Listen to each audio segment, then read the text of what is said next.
आप देख रहे हैं एसडीएम न्यूज़। मैं हूँ रियाद अंसारी। इस वक्त मैं महाराष्ट्र के ऐतिहासिक शहर औरंगाबाद से बात कर रहा हूँ और आज का जो विषय है, देखिए आज मेरे हाथ में एशिया एक्सप्रेस जो औरंगाबाद से एक रोज़नामा है, डेली अखबार उर्दू निकलता है।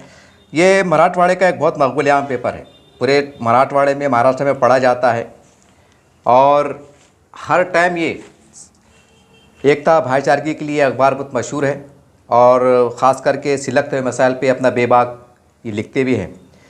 आज इस अखबार के जो हेडिंग है यानी कि फ्रंट पेज, इसके ऊपर दो न्यूज़ है। पहले मैं उसके आपको हेडलाइंस पढ़ के सुना दूँ, फिर इसके ऊपर विश्लेषण होगा। देखिए, पहली हेडिंग है, मरकज़ी वज़ीर बंदी संजय कुमार का मतज़ाना बयान, मदारिस दहशत गर्दी की अफजाइश के अड्डे और कौमी सलामती के लिए ख़तरा। मदारिस को दहशत गर्दी के साथ जोड़ना इस्लामी फोफिया का मज़हर। मौलाना महमूद मदनी का वज़ीर ममलिकत दाखिला के बयान पर शदीद रद्द-ए-अमल। ये एक हेडिंग है जो मदारिस को लेकर है और एक दूसरी नीचे आ रही है। देखिए, नीचे एक बॉटम है जिसे बॉटम कहा जाता है। ये ऊपर के हिस्से को बैनर कहा जाता है, नीचे को बॉटम कहा जाता है। ये बॉटम के हिस्से पे देखिए एक हेडिंग है, जीपीसी की मीटिंग में हंगामा, गैर मुस्लिमों को भी वक्फ बोर्ड में जगह मिलना चाहिए, जिसको लेकर इसके ऊपर भी बहुत जो है तो विवाद चल रहा है, बहुत वो है। चलिए थोड़ा सा पहले मदारिस की तरफ आ जाते हैं।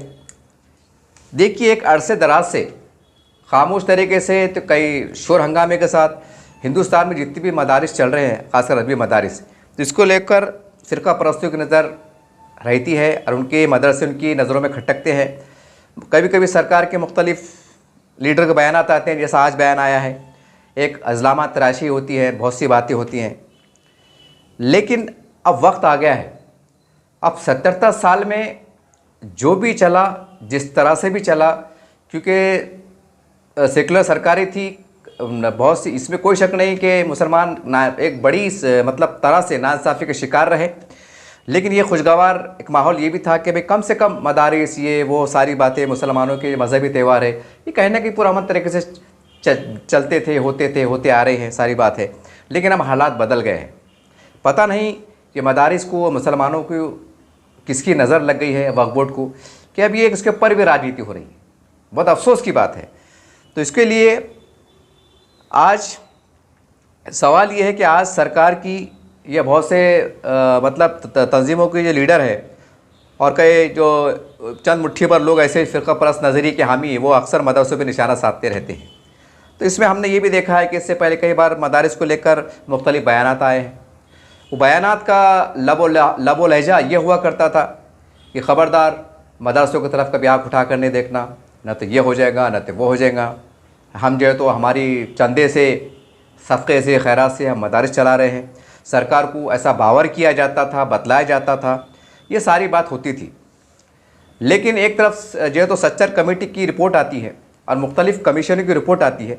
उस रिपोर्ट में ये कहा गया कि मुसलमान जो है तो मतलब सतह गुरबत में काफ़ी नीचे चला गया है। यानी इस देश में जो बिछड़ी जाति समाज के लोग हैं, उससे भी निचले स्तर पर चला गया है। और ये आज की रिपोर्ट नहीं, ये 8-10 साल पुरानी रिपोर्ट है। अब आज के हालात और बद से बदतर हो गए होंगे, ये आप समझ सकते।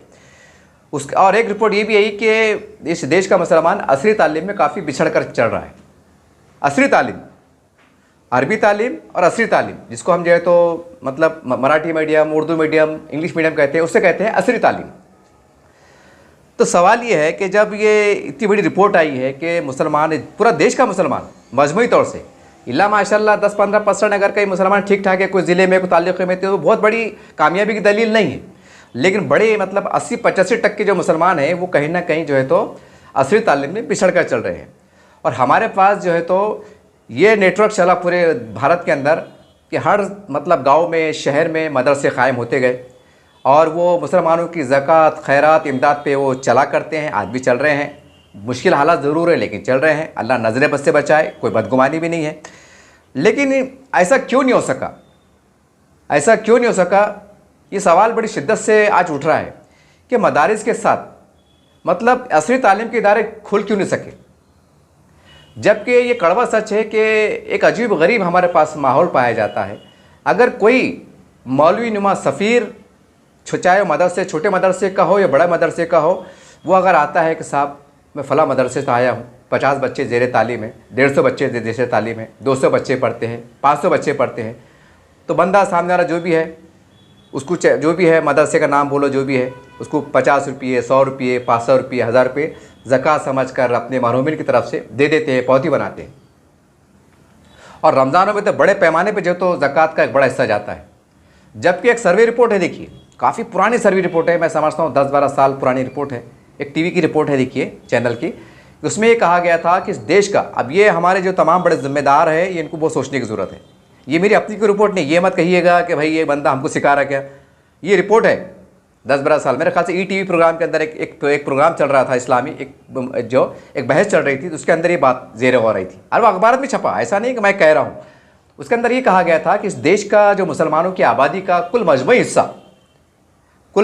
हिस्सा जो है तो मतलब 4%, यानी पूरे देश की जो आबादी है मुसलमानों की उसका 4% बच्चे ही अरबी मदारिस में ज़ेर तालीम हैं और 50 से 60% के आसपास मुसलमानों की ज़कात का हिस्सा, 50 से 60%, कई तक 70% भी लिखा गया, बोला गया कि वो फ़ीसद मुसलमानों की ज़कात बड़े पैमाने पर मदरसों को चली जाती है। ये मेरी अपनी रिपोर्ट नहीं है, आप इसकी जांच भी कर सकते हैं। अब ज़रा सोचिए, मुसलमानों की आबादी का 4% बच्चा, नहीं पूरे हिंदुस्तान की आबादी बोल रहा हूँ मैं आपको, वहाँ के आबादी के मजमूई 4% बच्चा जो तो अरबी मदारस पढ़ता है, और मुसलमानों के 60 से 70% ज़कात जो है तो अरबी मदारस को जाती है, क्योंकि वहाँ के खर्चे बहुत होते हैं, अपने मतलब टीचरों की तनख्वाह है, वहाँ के लाइट बिल है, पानी टैक्स है, जो भी खर्चे अखराज रहते हैं, देखभाल है, कर्मचारी है, चौकीदार है। और वहाँ ख़ास बात यह है कि खाने पकाने के 2 टाइम खाना पका खिलाते हैं अल्हम्दुलिल्लाह, सुबह का अलग, शाम का अलग, दोपहर में भी चाय पानी वगैरह देते हैं। बहुत सी मदारिस में तो मतलब कपड़े भी दिए जाते हैं, कोई बदगुमानी नहीं है। लेकिन सवाल ये है कि मुसलमानों का, उसमें रिपोर्ट में आगे कहा गया कि मुसलमानों के 96% बच्चा देश का जो असरी तालीम पढ़ता है, जिसके अंदर Marathi medium, Urdu medium, English medium, ये सब आ गए, सरकारी स्कूल और प्राइवेट स्कूल, ये 96% पढ़ते हैं। और तीसरी रिपोर्ट ये आ रही है कि मुसलमानों की जो तालीम में मैदान में मुसलमान बिछड़ कर रह गए। अब सवाल ये है कि अब ठीक है कि मदारिस ने बहुत अच्छा किरदार अदा किया, इसमें कोई शक नहीं है, आज भी किरदार अच्छा अदा कर रहे हैं, सारी बात सही है। लेकिन जब असली तालीम में जब बिछड़ रहे हैं, इसके ऊपर हमारा इंतज़ाम क्यों नहीं हो सका? हालांकि इसके लिए माहौल इतना साजगार था, अगर हमारे काबिल एहतराम उलमा इकराम ज़रा सी अगर उस पर तवज्जो फरमा देते तो आज ये हालात देखने नहीं पड़ते। और ऐसा भी नहीं ना कि ये अचानक, जैसे कैसे बारिश का मौसम आता, एक रात में तूफ़ानी हवाएं चलती है, तेज़ बारिश आती और अचानक एक शहर में एक सैलाब जैसा आ जाता और वो गाँव बह जाता, ये शहर बह जाता, तो हम कह सकते थे एक मतलब एक फितरी अमल है कि किसी को पता था कि रात में इतनी बारिश आएंगी, पूरा शहर बह जाएगा, ये ऐसा है। लेकिन ये मामला वैसा नहीं ना, ये कई सालों से रिपोर्ट आ रही है और सरकारी रिपोर्ट आ रही है, ख़ास बात ये भी है, सरकारी रिपोर्ट आ रही है, कुछ प्राइवेट रिपोर्ट आ रही है। तो हमारे पास तो दानिशवरों की कमी नहीं है, दानिशवरों की कमी नहीं है, जो शब रोज़ काम कर रहे हैं, उम्मत के गम में डूबे हुए हैं, उम्मत के लिए आंसुआ बहाते हैं, सारी बात होती है, कहाँ कहाँ नहीं उम्मत के दर्द को बयान किया जाता है। तो इतना बड़ा उम्मत का जब तबका जो असरी तालीम में बिछड़ रहा था, यह आज बिछड़ कर रह गया, तो इसकी जवाबदारी किस पे आयद होंगी ना? कौन लेंगे इसकी जवाबदारी? क्या गरीब मुसलमान लेंगे, जिसका बाप होटल में काम करता, मिस्त्री काम करता, भाजी पाला बेचता, हमाली काम करता, कि वो माँ बाप जिम्मेदार लेंगे कि हम जिम्मेदार हैं? क्या हमारे बच्चे ऐसे तालीम पीछे रह गए? जो समाज के जो बड़े थे, या ठेकेदार थे, या जिम्मेदार थे, या कौम परस्त लीडर थे, जो भी थे, कि आपकी जवाबदारी नहीं थी कि हमारे समाज में क्या चल रहा है, हमने कहाँ पर नज़र डालना चाहिए? मगर अफसोस कि मुसलमानों की जो पूरी मुल्कगीर सतह पर जो भी मतलब हरकतें काविशें चली, वो कहने के सियासी महवर पे गर्दिश करती रही। इसको गिराना है, उसको गिराना है, फ़िरका परस्तों को दूर रखना है, नज़दीक करना है, सर पे बिठाना है, पैर पे बिठाना है। इसके अंदर ही जो है तब 77 साल निकल गए, एक खुशफहमी में निकल गए, और एक उम्मत का बड़ा तबका आज इतने बुरे हाल हो गए कि वो परेशान है। हमारे पास ऐसा कोई नज़्म भी नहीं है, बड़ा अफसोस की बात है, नज़्म भी नहीं है कि ऐसा ज़िला जाती सतह पर हमारे कोई इस्लामी संगठन है ये कि भाई हमारे शहर में, जैसे औरंगाबाद ज़िले की बात करूँ मैं, तो औरंगाबाद ज़िले के अंदर क्या हाल है, मुसलमानों के बच्चे कितने स्कूल जा रहे हैं, कितने नहीं जा रहे हैं, कितनों ने मैट्रिक के बाद छोड़ा है, उसकी वजूहत क्या है, कितने 12वीं के बाद छोड़ा है, उसकी वजूहत क्या है? हमारे बच्चे ग्रेजुएशन में कितने हैं, उसके बाद कितने हैं, एमपीएस में कितने हैं, आईपीएस में कितने हैं, ये आंकड़ा नहीं है हमारे पास। एक आधी बच्चा बन गया को मुसलमान, अब्दुल रहीम, अब्दुल सलीम, शेख सलीम बन गया, आईएएस बन गया, तो ऐसा समझते हैं कि सब पूरे मुसलमानों की कामयाबी होगी। ये हमारे पास एक अजीब ट्रेंड चल रहा है। एक लड़की कोई कलेक्टर बन के ऐसा लगता है कि पूरा समाज सुधर गया है। तो ये क्या है? ये क्या है? ये और आज ये भैया ये खबरें क्यों छप रही है? ये कहीं ना कहीं मैं माफ़ी के साथ कह रहा हूँ, क्योंकि मुझे नहीं बोलना चाहिए, क्योंकि आप बहुत जी शऊर लोग होते हैं, दूर अंदिश होते हैं। लेकिन क्या बिगड़ जाता है आपका?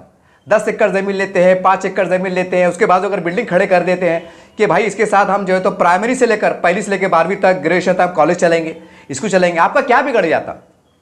क्या बिगड़ जाता? अब आपके जहन में आ रहा होगा, जनाब बोलना बड़ा आसान है लेकिन चलाना बड़ा मुश्किल है। आज देखिए ना कितने मदरसे कायम हो गए। क्या इतने मदरसों की ज़रूरत है? पेपर में छपता है साहब, हमें भी रिपोर्टें मालूम है, हम भी घूमते, कई बार अखबार में पकड़े गए, कई जाली मदारिस वाले पकड़े गए, कई जाली सफ़ीर वाले पकड़े गए। हद तो ये हो गई कि मस्जिद के नाम पर नकली चंदे करने वाले पकड़े जा रहे हैं। मेरे चैनल पे एक न्यूज़ है अभी पिछले महीने की, तो इसके ऊपर कोई निवेदन नहीं, हमारे पास कोई सिस्टम नहीं है कि भाई हम मुसलमानों का हम क्या करें। कोई सिस्टम नहीं है कि कौन से ज़िले में हमारी आबादी कितनी है, हम बिछड़ के क्यों चल रहे हैं, क्या कमी है, इसके ऊपर कोई लाएमन नहीं है। बस हम खुश हैं, हम ये खुश है कि भाई हमारे मदरसे तरफ आँख उठा के नहीं देखना, हम उसमें खुश है। हमारे वक्फ बोर्ड में सरकार ने आँख उठा के नहीं देखना, हम उसमें खुश है। भले हम आपस में बंदर बाट का तमाशा कर लेंगे, अपने हाथों से बर्बाद कर देंगे, चलेगा, लेकिन सरकार ने आँख उठा के नहीं देखना। अजीब तमाशा है, अजीब सूरत हाल है, अजीब। अरे भाई अभी भी वक्त है, अभी भी वक्त है कि ये उलमा इकराम तय करें कि भाई हमारे हर ज़िला जाती सतह पर और ताल्लुक़ा जाती सतह पर कितने मदारिस की ज़रूरत है।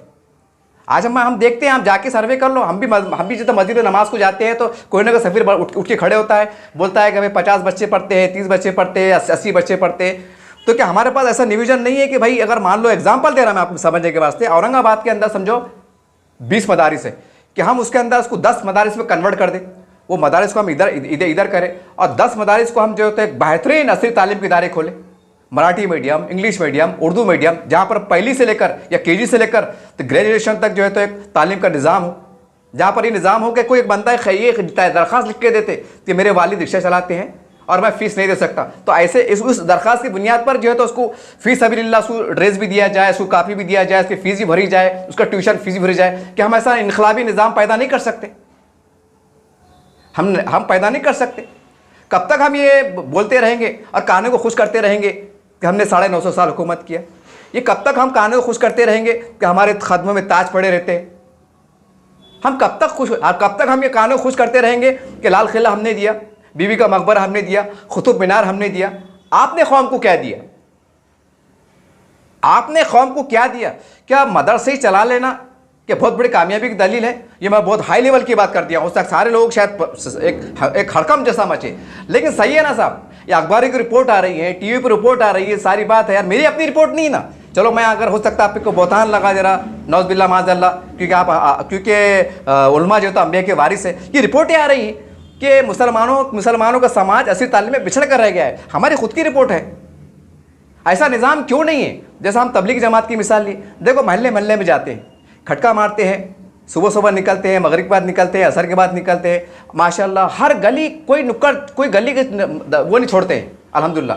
तंग से तंग गलियों में जाते हैं, जो झक्की झुप्पी जो झुपड़पट्टियाँ होती है, जहाँ गंदगी का राज होता है, वहाँ तक आप पहुँचते हैं और खटका मार के ये बोलते हैं कि भाई हम जो है तो फला गाँव से आए हैं, अल्लाह के राह में आए हैं, आपको लेने आए हैं, और चलिए अल्लाह की बात हो रही है, अल्लाह के दीन की बात हो रही है, जहाँ पर दोनों जहाँ की कामयाबी आइए। हमारे पास निज़ाम है, उसका असर ये गया कि आज अल्हम्दुलिल्लाह तबलीगी जमात की काविशों की बदौलत आज बहुत हद तक जो कुफ्रिया जैसे मुशरिकाना जो हालात थे, जो मामला थे, उस पर काफ़ी हद तक रोक लगी। 70 से 80% रोक लगी, आज भी 20-30% बाकी है, इसमें कोई शक नहीं है, लेकिन अहाता बहुत बड़ा है, देश बहुत बड़ा है और करने वाले कम हैं और सारी बातें हैं। खैर फिर भी अल्लाह की मदद आ रही है। तो ऐसा निज़ाम क्यों नहीं है हमारे पास? ऐसा निज़ाम क्यों नहीं है? ये आपको अब सोचने की ज़रूरत है कि जो बेतहाशा मदरसे खुल रहे हैं, चल हुआ है, क्योंकि उसके अंदर भी एक धंधा बन गया है, उसके अंदर भी एक लोगों ने कारोबार बना रखे हैं। चलो भाई मदरसे के नाम पर चलन दो अपना फर्स्ट क्लास, हींग लगी ना फिटकड़ी लगे और अपना बेचारे अल्लाह के लाल जो है तो नेक बंदे दे देते, चलो भाई गरीब यतीम बच्चों का मामला है दे दो। लेकिन सवाल है ना भाई, मैं आपको एक एग्जांपल दे रहा कि भाई एक मदरसे में 50 बच्चे, एक ज़िले के अंदर औरंगाबाद शहर की मिसाल लो, 5 मदरसे के एग्जाम्पल लो, 5 मदरसे वहाँ पर किसमें 80 बच्चे, किसमें 150 बच्चे, किसमें 40 बच्चे। तो क्या ज़रूरी है कि इसके लिए 5 मदारिस होना, 5 बिल्डिंगें होना? क्या हम ऐसा कोई नियोजन नहीं कर सकते कि हम बड़ी अच्छी इसके अंदर पूरे बच्चों को एक साथ लाया जाए और उनको जो है तो तालीम का नज़्म किया जाए? या नहीं, या अगर आपको मुश्किल लगता है या किसी वजह से, वो अल्लाह जाने रसूल जाने क्या मामला है, तो ऐसा क्या मुमकिन नहीं है कि हर मदरसे के साथ, हर नई मस्जिद बनने वाले के साथ हम एक असली तालीम का ढांचा खड़े करें, ताकि फ़िरका परस्तों को बोलने को जगह रहे कि हम मदारिस नहीं खड़े कर रहे हैं, उसके साथ हम कॉलेज भी बना रहे हैं, मराठी मीडियम है, जो है तो उर्दू मीडियम है, इंग्लिश मीडियम है, और वहाँ पर गैर मुस्लिम के बच्चे जो गरीब समाज आते हैं उनको भी जो है तो ये मदरसे वाले जो है तो उनको भी जो है तो मदद करते हैं। कितना अच्छा पैगाम चला जाएगा जब गैर मुस्लिम अगर 2-5% पढ़ती भी है हमारे मदरसों में, मतलब कॉलेजों में आके अगर अगर पढ़े तो अच्छा पैगाम ले जाएगा यार। मदरसे वाले को जो मदरसे वाले उनके बाजू बिल्डिंग है, वहाँ पर जो है तो फर्स्ट क्लास कॉलेज चला जा रहा है, और वहाँ 2-5% जो है तो हमारे गैर मुस्लिम जो हिंदू है, दलित है, गरीब समाज, जो गरीबी रेखा में आते हैं, गरीब समाज, गरीबी हालात से गुजर रहे हैं, ऐसे घरों के बच्चे अगर पढ़ते हैं तो क्या वो अपने मोहल्ले में, घरों में जाके बोलेंगे नहीं कि मैं एक ऐसे मदरसे में, कॉलेज में पढ़ता हूँ कि जो मुसलमान समाज अपने ज़कात से, खैरात से जो है तो उसको चलाते हैं और हमसे कोई फीस नहीं ली जाती है और हम सब मुसलमान बच्चे मिल के पढ़ते हैं और वहाँ मदरसे में कुछ नहीं चलता भाई? क्या ऐसा माहौल, क्योंकि नए हालात आ रहे हैं ना, नए फितने आ रहे हैं, ऐसे फितने आ रहे हैं कि अक्ल दंग रह जा रही है, अकल भी काम नहीं कर रही है कि ये मामले को कैसा जो तो निपटा जाए, कहाँ से शुरू किया जाए, कहाँ ख़त्म किया जाए। लेकिन कम से कम हम जहाँ अपने आप को संभाल सकते हैं, ब्रेक दे सकते हैं, वहाँ तो आपको रुकना पड़ेगा ना आपको। क्योंकि उसमें हो रहा क्या है, ये मैं इसलिए मदरसे की जिक्र कर रहा हूँ क्योंकि अल्लाह के नेक बंदे मुसलमान गरीब से गरीब 10 रुपये भी निकाल के आसानी से दे देता है कि जान दो भाई एक दिन का काम हो रहा है। तो सवाल है ना, अगर हम उसमें से कोई हिकमत से काम करें, उलमाए दीन अगर हिकमत से काम करे और एक तय करे कि इसके ऊपर कोई मदारिस खोलेगा नहीं, हम एक फहरिस्त जारी करें कि औरंगाबाद के अंदर 50 मदारिस है या 10 मदारिस है, किसी को चंदा देना चाहिए, बाकी को नहीं देना चाहिए। अगर आप ऐसा एक हिम्मत के साथ, हौसले के साथ ऐलान करें, और बाकी के हम जो है तो स्कूल कॉलेज चला रहे हैं, हम ऐसे चला रहे हैं कि जहाँ पर गरीब मुसलमानों की बेटियाँ, बच्चे, पर्दे, लड़कियों के हम कॉलेज खोल रहे हैं और पर्दे गोशे के साथ जो है तो हम खोल रहे हैं। वहाँ पर हमारी बच्चियों को खाना पीना रहना फ्री है, जैसा बहुत से हम देखते हैं अकल कुएं की जो शाखें चलती है माशाअल्लाह। हम ऐसा नियोजन क्यों नहीं कर सकते? कितना बड़ा जो है तो सदक़े का, खैरात का, ज़कात का पैसा चला जा रहा है और आउटपुट क्या मिल रहा है कि हर हाफिज़ निकलने वाले बच्चे को नौकरी मिल पा रही है। ठीक है, वो बेचारा निकल के कोई मस्जिद में इमामत कर ले रहा है या अजान दे रहा है, छोटा मोटा ट्यूशन कर ले रहा है, उसमें ज़िंदगी गुजर जा रही है, अच्छी बात है, दीन का काम हो रहा है, सारी बात हो रही है। लेकिन असली तालीम में जो बिछड़ के हम रह जा रहे, तो इसके लिए कौन नियोजन करेंगे? सरकार क्या कर रही है, क्या नहीं कर रही है, ये सारी बातें आपके सामने है। इतने पुरफितन हालात के अंदर भी आग बंद करके बैठना और बस इसी के ऊपर माथा पट्टी करना कि भाई हमारे मदारिस क्यों बोला जा रहा है, मस्जिदों क्यों बोला जा रहा है, तो आप भी तो इन खिलाफ ही कदम उठाइए ना। अब चलिए, अब इसकी तरफ आ जाते हैं, ये तो मदरसे की बात थी। अब मैं आ जाता हूँ वक्फ बोर्ड की तरफ। वक्फ बोर्ड के अंदर ये इसके अंदर लिखा हुआ है कि भाई सरकार कह रही है कि वक्फ बोर्ड के अंदर जो तो गैर मुस्लिम को लेना चाहिए, हिंदुओं को लेना चाहिए। तो मुसलमान के जितने बड़े जिम्मेदार है मुल्कीत सतह कर, उसमें पॉलिटिकल लोग भी हैं, जो तो मुसलमानों के जो मजहबी शख्सियात है वो भी शामिल है, सामाजिक संगठन के लोग भी शामिल है, जो ये कह रहे हैं कि ये गलत है। जब जो है तो कोई हिंदू बोर्ड के अंदर, कोई मंदिर की कमेटी के अंदर, कोई गुरुद्वारे कमेटी के अंदर जो है तो मतलब कोई अन्य समाज को लिया नहीं जा सकता। अगर सिख समाज की कमेटी है तो वहाँ कोई भी धर्म को लेते नहीं है, मंदिर की कमेटी में कोई धर्म को, दूसरे धर्म को लोग लेते नहीं है, तो फिर वक्फ बोर्ड में हिंदुओं को क्यों लिया जा रहा है? ये सवाल उठ रहा है और वाकई सवाल में दम है कि बात सही बात है कि भाई वक्फ बोर्ड में हिंदुओं को क्यों लिया जा रहा है। लेकिन इसके अंदर एक बात है ना साहब, उसके अंदर बात है कि जब ये पूरी तरह से मुसलमानों के हाथ में था, मतलब ये कानून जब शायद पास हो, पता नहीं क्या बात जो भी हो, लेकिन आज की तारीख में आज तक तो पास नहीं हुआ। तो आज तक तो मुसलमानों के पास था। मराठवाड़े की मिसाल ले लीजिए, औरंगाबाद की मिसाल ले लीजिए, तो भाई ये जो ज़मीन, जैसा आपको पेट में दर्द हो रहा है, बहुत से मुसलमान लीडर जो इस पर राजनीति कर रहे हैं उनके पेट में दर्द हो रहा है कि भाई ये मोदी सरकार की नीयत ठीक नहीं है, ये हिंदू लोगों को जो है तो वक्फ में क्यों घुसा रही। तो मैं उनसे बड़े अदब एहतराम से पूछना चाहता हूँ कि जनाब मोहतरम, जब बहुत सी ज़मीनात बड़े बड़े हिंदू लीडर बोलो या बड़े बड़े ज़मींदार बोलो, बिल्डर लोग बोलो, जो भी आप इंक्वायरी करो ना, आप तो उनके कब्जे में जा रही थी, या वो लोग बड़े बड़े सोसाइटी बना रहे थे, ये बनाए हैं, तो वहाँ आपकी नज़र नहीं गई। खाली ये दिख रहा है आपको कि नहीं वो हिंदू बोर्ड में आ जाएंगे तो ये हम जो है तो वक्फ बोर्ड ख़तरे में आ जाएगा। और कई ज़मीनें अब तक जो है तो मतलब गैर मुस्लिम के पास गई, तो उस वक्त आपको एहसास नहीं हुआ कि यार ये ज़मीन उनके पास कैसे गई, जब आपको उम्मत का दर्द नहीं था। क्या आप मुसलमान नहीं थे? क्या आपके अंदर ईमान नहीं था? क्या बात थी? औरंगाबाद की मिसाल लो ना, ज़्यादा दूर का गया मराठवाड़े में, ज़रा इंक्वायरी करो ना, ज़रा इसके ऊपर भी ध्यान दो ना, वक्फ बोर्ड में इंक्वायरी करो कि भाई कौन सी ज़मीन 17 एकड़ 20 एकड़ 30 एकड़, ये अपने सिल्ली खाने के पास एक दरगाह की ज़मीन है। मेरे आज से 1.5 साल पहले मेरे चैनल पे न्यूज़ है उसकी, वो गजीट नंबर 7-12 क्या क्या तमाशे सब उसके अंदर है। कितनी बड़ी ज़मीन है, फर्स्ट क्लास कॉम्प्लेक्स बने हुए, तो वहाँ तुम्हारा दर्द नहीं सता रहा था।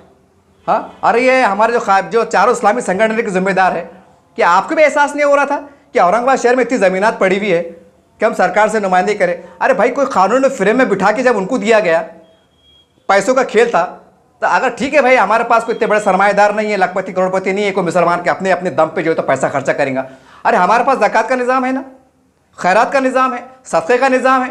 अगर ये ज़रा सोचने वाली बात है, अगर ये वन टाइम में चारों इस्लामी संगठन के लोग एक हिकमत के साथ 4 जुमे के अंदर एक प्री प्लान काम करें कि भाई ये वक्फ बोर्ड की ज़मीन है और उसको अपने अंडर में लेना है एक मुआहदे के तहत, ताकि वक्फ बोर्ड को भी जो है तो बराए नाम किराया, जैसा आप वहाँ उनको वो दे रहे हैं, हम भी बराए नाम किराया देंगे और उसके अंदर बड़े बड़े कॉम्प्लेक्स बनेंगे, किराए से देंगे। इसका किसका किराया 15,000 20,000 25,000 रुपये आएगा, लाखों करोड़ों सालानी आमदनी होंगी। उसके अंदर है तो हम एक बेहतरीन जो है तो इदारे कायम करेंगे, रोज़गार के इदारे कायम करेंगे, बिला लिहाज उसमें हम सब धर्म समाज के लोगों को देने का, इंसाफ देने का भी काम करेंगे। ये आप कर नहीं सकते थे, जबकि आपके पास इस्लामी निज़ाम है, जबकि आपके पास ज़कात का निज़ाम है, और ज़कात का निज़ाम होने के बाद जो है तो ये मामला ये ज़मीन चले जा रही है। अरे भाई इन्होंने कैसा लिए, कौन सी टेक्निक इस्तेमाल करें? आप भी तो पढ़े लिखे हैं ना, आप इंक्वायरी नहीं कर सकते? या उनको क्या कौन से बेस पे क्राइटेरिया पे दिया गया, क्यों दिया गया? मुतवल्ली ने दिया था क्या बोल के दिया, क्या सेटिंग थी, क्या मांडूली थी? तो आप भी तो कुछ ना बीच में कर सकते थे ना अच्छे अंदाज से कि भैया तेरे को पैसे की जरूरत है ना, किराए भाड़े की शक्ल में, चल तेरे को हम खामोशी हम दे देते, हम तेरे को जो तो कानून फिर में बिठा के देते, एक माहिदा करते, वक्फ बोर्ड से माहिदा करते, सरकार के सामने इनमें बात लाते, वक्फ मंत्री से बात करते, आप कर सकते ना। और क्या बोलते हैं, हम 950 साल करने वाली कौम है। अरे 950 साल मतलब हुकूमत करने वाली कौम एक वक्फ बोर्ड को संभाल नहीं सकती, तो क्या ये आपकी नाहलियत नहीं है? इसके ऊपर सवाल नहीं खड़े होते? मुसलमान इतनी जो तो फुकट की ज़मीन पड़ी हुई है, हमारे पास कोर्ट के दरवाजे भी खुले हैं, कोर्ट में जाने को तैयार नहीं, लूट मार फसला चढ़ी। बाबरी मस्जिद के वास्ते 50 साल केस लड़ते, औरंगाबाद संभाजी नगर विवाद के वास्ते सुप्रीम कोर्ट में तक जा रहे, जबकि आपकी खारिज कर दी गई, उसके बाद भी सर जोड़ के बैठ रहे कि नहीं हम जाएंगे। ठीक है भाई, मस्त पे मेरा कोई विरोध नहीं है। अरे लेकिन जहाँ हज़ारों लाखों मुसलमानों की बाज़ाबादकारी हो सकती, उनका डेवलपमेंट छुपा हुआ है, उसके ऊपर आप ना कोर्ट में जाते, ना सुप्रीम कोर्ट में जाते, ना रास्ते पे आते। आज जैसी सरकार बोलती कि भाई हम वक्फ बोर्ड के अंदर जो तो हिंदुओं को घुसेंगे, तो आप हड़कम मच जाते। क्यों भाई, क्या बात है ऐसी? मैं तो कहूँगा ज़ाती तौर से कि हिंदुओं को लो, लेकिन कैसे हिंदुओं को लो, मैं ज़रा इसमें नई बात मेंशन करना चाह रहा हूँ। बल्कि सरकार से ये मांग करो, बिल्कुल डालो वरना साहब वक्फ बोर्ड के अंदर बिल्कुल हिंदुओं को डालो, मगर खाली आम हिंदुओं को, लीडरों को मत डालो, सामाजिक संगठन को मत डालो, बल्कि जो रिटायर्ड जज है और उसके अंदर एक सटिंग जज और 2-4 रिटायर्ड जज, एक पैनल बनाओ और उनको वक्फ बोर्ड की उसके ऊपर नियुक्त करो कि बोलना ये ज़मीन के जो भी लोचे हो रहे, लफड़े हो रहे, क्या क्या हो रहे, क्या मामला है, ये जो है तो जो हाईकोर्ट के जज है, जो हमारे हिंदू है, मतलब हिंदू समाज से ताल्लुक़ थे, इनकी निगरानी में काम होंगे, तो खुद ब्रेक लगता ना। आपको डर लग रहा कि नहीं मोदी साहब की नीयत ख़राब है, तो ये लूट मार हुई थी तो इसमें किसकी नीयत ख़राब थी? कि मोदी जी ने कान में आके बोले थे बेच डालो, करो लफड़े, उन्होंने आके बोले थे। ये क्या बात हुई? मैं तो कहूँगा कि अगर सच में अगर कौम मिल्लत के ज़िम्मेदार है, अब उनकी जिम्मेदारी है, क्योंकि मुसलमान जो लीडर है ना, इन पर भरोसा नहीं किया जा सकता। ये मैं इसलिए दावे से कह रहा हूँ कि ये साबिक़ा में जितने लूटमार हुई, जितने तबाही बर्बादी, उसकी बुनियाद पे कह रहा हूँ, वरना ये मत कहिएगा कि मैं इन पे आरोप लगा रहा हूँ, उसकी बुनियाद पे कह रहा हूँ। ये लूटमार चल रही थी, सियासी लीडर भी कहने के खामोश, इस्लामी संगठन के लोग वो भी कहने के खामोश। अरे भाई ये वक्फ बोर्ड जो है तो एक तरह से ये गरीबों की मिल्कियत है और मुकम्मल तौर से इसका ताल्लुक इस्लाम से है, मतलब मुसलमानों से। इसके अंदर आप पूछ सकते थे ना, इसके अंदर आप पूछ सकते थे, जब आप जो है तो कश्मीर में मदरसा चल रहा और उसके लिए चंदा यहाँ पर हो रहा, जो मदरसा चल रहा है उसका चंदा यहाँ हो रहा, एक मिसाल जैसा पूरे हिंदुस्तान के लोग इधर से उधर जा रहे, क्यों जा रहे कि भाई मदरसे के लिए, कि भाई फला मदरसे चले, फूले फले। तो वक्फ बोर्ड की ज़मीन जो कि आपको पैसा देने वाली थी, जो आपको पैसा देने वाली थी, बाद में अगर चंदा जमा करके एक काम करते तो आमदनी शुरू हो जाती। इसकी आमदनी वहाँ लगा रहे, फिर उसकी आमदनी वहाँ लगा रहे, उसकी आमदनी वहाँ लगा रहे, खुद ब खुद एक माहौल तैयार होता। तो यहाँ आपने काम नहीं करे, यहाँ आपने काम नहीं करे, बस ये बोर्ड एक वक्फ बोर्ड खतरे में है, वक्फ बोर्ड तब तबाह होगा, ये सारी बात है। तो ये क्या है, ये कौन सी कौम परस्ती है, ये कौन सी कौम परस्ती है? अरे भाई, जो आप हिंदू जो बोर्ड कमेटी में नहीं आना, लेकिन आज ही बहुत सी ज़मीनें जो तो गैर मुस्लिमों के पास है, उस वक्त आपने ज़बान क्यों नहीं खोले थे? तमाम लोगों से मैं सवाल कर रहा हूँ, अरे मेरा सवाल नहीं है, ये मत बोलिए कि मैं अकेला कर रहा हूँ कि मैं बहुत होशियार हूँ। ये काफ़ी लोग कह रहे, काफ़ी लोग तो गाली दे के कह रहे थे साहब, गाली दे के कह रहे थे। बोले नहीं भैया, मैं गाली नहीं बता सकता, चैनल है, गाली नहीं, आपका दर्द समझ सकता। तो बोले आप बोलो, बोले ऐसा अच्छा अंदाज आप बोल दो। बोले औरंगाबाद में इंक्वायरी करो ना भाई, कौन सी ज़मीन कितने नेताओं के पास है, उनके नाम क्या है, वो ज़मीन उनके पास कैसी गई। तो इसके ऊपर जो आज उठा रहे कि नहीं भाई ये हिंदुओं को नहीं आना चाहिए, ये ज़मीन है वहाँ पर कानून की फ्रेम में बिठा गई, कौन है इसका जिम्मेदार? अच्छा ठीक है, जो भी जिम्मेदार है। तो उस वक्त आप मुसलमान नेता नहीं थे, आपको डर नहीं था, आपको एहसास नहीं था कि मराठवाड़े में क्या हो रहा, औरंगाबाद में क्या हो रहा।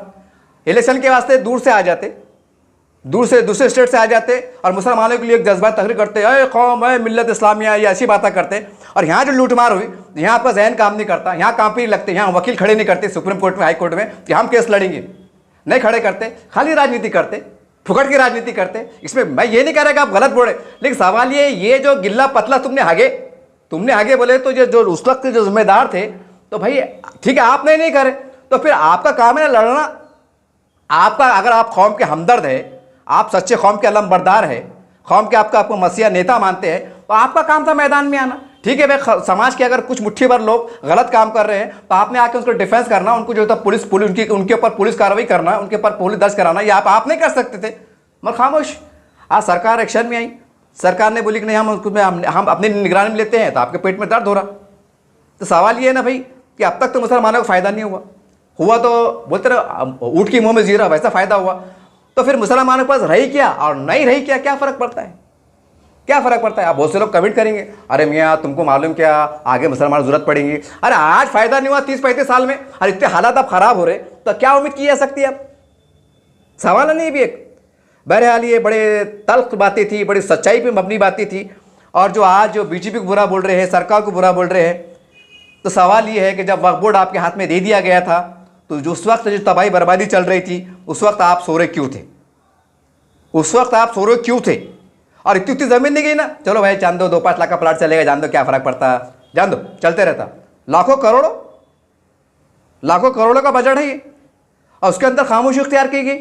खाली सरकार पर निशाना साध रहे कि नहीं सरकार के बीच में नहीं आना चाहिए। मैं तो कहूँगा, मैं हमारे जो काबिल एहतराम उलमा इकराम है, मुस्लिम जो हमारे all India Muslim personal law board के जितने मेम्बरान हैं, मैं उनसे अदबन गुजारिश कर रहा हूँ, क्योंकि मैं भी कौम के दरमियान से आता हूँ, मेरा भी हक बनता है ना भाई कौमी मामलात में राय देना। ठीक है, हो सकता है कि मेरी राय गलत हो सकती है, लेकिन मैं भी तो राय दे सकता हूँ ना।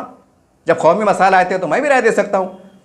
तो भाई मेरा आपको एक नाखिस मशवरा है कि गवर्नमेंट को ये बोलो कि राज्य सतह पर, जैसा महाराष्ट्र है, आंध्र प्रदेश है, जो भी है अलग अलग स्टेट है, वहाँ पर जो है तो हर रियासत के अंदर 5 रिटायर्ड जज और 1 सिटिंग जज।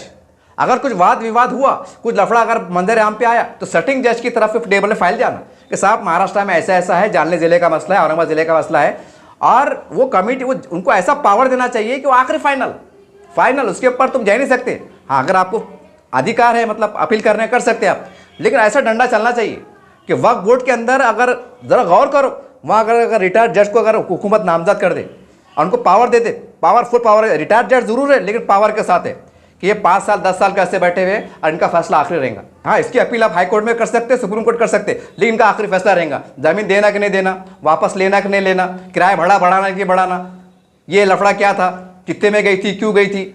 और वो उन्होंने जज साहब ने जो है तो तमाम जो है तो उसके मुशाहिदा करना, ऐसा कानून बनाने की आप खुद वकालत करो, तो आगे चल के जो है ना, जो नई नस्लें आने वाली है, इल्ला माशाल्लाह शायद कुछ भला हो जाएंगे।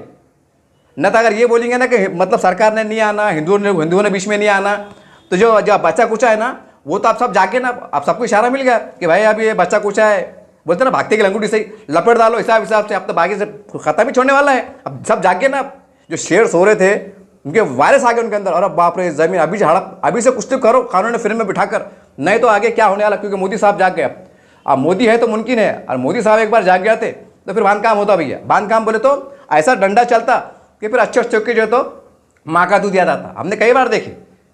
बहरहाल ये बताने का मकसद ये था कि ऐसा नहीं है कि मैं बीजेपी का समर्थक हूँ। बहुत से लोग कमेंट करेंगे, वो एक साहब ने कमेंट करे कि भाई आप बीजेपी के एजेंट लगते हैं, बोले वाह वाह वाह वाह वाह वाह। अब जो साहब ने एक बार मेरे को कमेंट करे कि बोले आप बीजेपी के एजेंट लगते हैं, तो साहब जब आप मेरे को बीजेपी का बोर्ड है ना, तो ज़रा जो ज़मीन जो चली औरंगाबाद की जो मिसाल है, क्योंकि कमेंट करने वाला साहब औरंगाबाद के, तो ज़रा जालना रोड पे जाओ, सिले खाने में जाओ, इधर इधर जाओ, औरंगाबाद में घूमो, पैदल जा सकते हैं आप, अगर जवान होंगे पैदल जा सकते हैं, और बुढ़े बाटे होंगे ना तो रिक्शे में बैठ के घूमो, और ज़रा जायज़ा लो कि वहाँ पर वो कितने पराठा बने हुए हैं, कैसे कॉम्प्लेक्स बने हुए हैं। एक दुकान जो तो 40 लाख 50 लाख की जा रही, तो जब बोलना कि कौन एजेंट है कौन दलाल है, जब बोलना।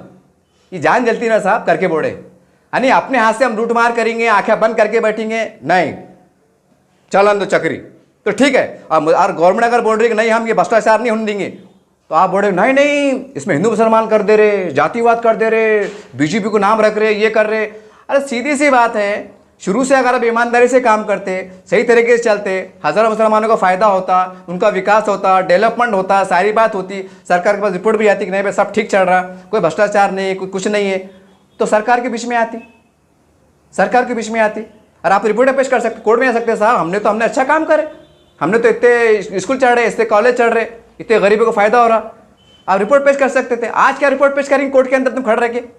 अगर सरकार ने कोर्ट ने अगर पूछी वक्फ बोर्ड को, बताओ 25 साल में तुमने कितना फैला भाई तो काम करे, तो इतनी बड़ी फाइल तो भ्रष्टाचार निकलेंगी। ये मुन्ना सेठ, धन्ना सेठ, अमुक सेठ, ढमुक सेठ, वहीं से मेहनत जीगी। बहरहाल ये थे, मदरसे को लेकर भी बहुत सी बातें चल रही है।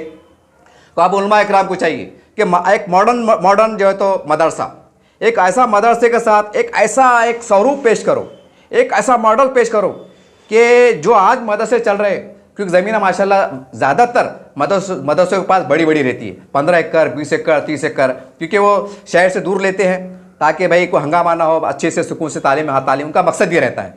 तो अब क्योंकि ज़मीन आपके पास काफ़ी बड़ी बड़ी है, एक ऐसा निज़ाम तरतीब दो, ऐसा निज़ाम तरतीब दो कि 2-3 घंटे जो है तो अरबी मदरसे तालीम चलेंगी, और जो सही दिल से मन से आलिम हाफिज़ बनना चाहते हैं तो वही बच्चों को जो है तो आलिम हाफिज़ बनाया जाएगा, और बाकी बच्चों को अल्हम्दुलिल्लाह उनको इस्लाम की इतनी तालीमात दी जाएंगी, शरीयत की इतनी तालीमात दी जाएंगी कि वो वहाँ से बाहर निकल कर एक मजबूत तरीके से पक्का सच्चा ईमानदार मोमिन मुसलमान की ऐसी ज़िंदगी गुजारने वाला बन जाए।